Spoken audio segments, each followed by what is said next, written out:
Good morning, welcome to CurrencyChange Daily Market Update on Thursday, the 31st of October 2013. My name is Laurent Guilbault, Managing Director at CurrencyChange.com, low-cost solution for your international payments. In the US, we had the release yesterday of the ADP employment change, which came in a little weaker than expected. The report showed employment growth had slowed in the private sector, with downward revision to the previous months, which is not a very good sign.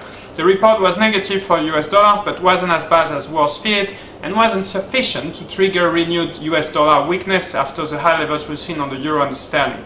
Similarly, the FOMC statement revealed little new information. The statement gave little indication of the likely timing of the famous tapering and reiterated it was largely data dependent, preferring to wait for more evidence to stop progressively quantitative easing.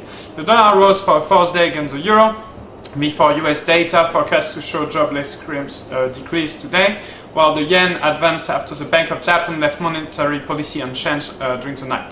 The greenback was still set for monthly declines against most major peers. At a concern, the partial US government shutdown will affect the economy, underpin the Federal Reserve decision to keep buying $85 billion of bonds a month as they are currently.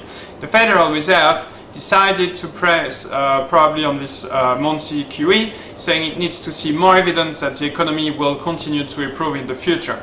The recovery in the housing sector slowed somewhat in recent months, as we can read in the FOMC commitment report, and that's a key point to monitor real estate in the US on top of jobs. Fiscal policy is restraining economic growth. That's what someone declared yesterday night.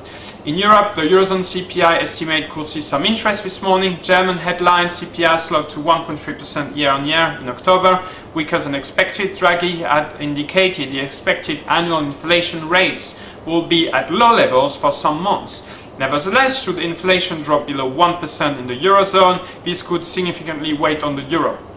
German retail sales figures for September will be released this morning. Despite the second quarter pickup in euro area GDP, retail volumes have remained subdued with an average monthly change of minus 0.1% since January 2013. The euro, which reached a two-year high versus the dollar this month, is poised to extend its gains as the European Central Bank audit of the regional financial system encourages lenders to repatriate overseas assets as of now. Central banks from the G7 said emergency currency swap lines established during the global financial crisis will be made permanent, providing backstop to safeguard against future turbulence. In another word, temporarily bilateral arrangements between the ECB, the Federal Reserve, the Bank of Canada, the Bank of England and the Bank of Japan, something no one can predict before, will be converted into standing facilities allowing lenders access to global currencies when needed, according to statements released yesterday from the Central Bank, and the SNB, Swiss National Bank, will also be part of the scheme. Something then to monitor. In the UK, the pound gained for a second day yesterday versus the euro after an industry report showed UK house prices increased in October.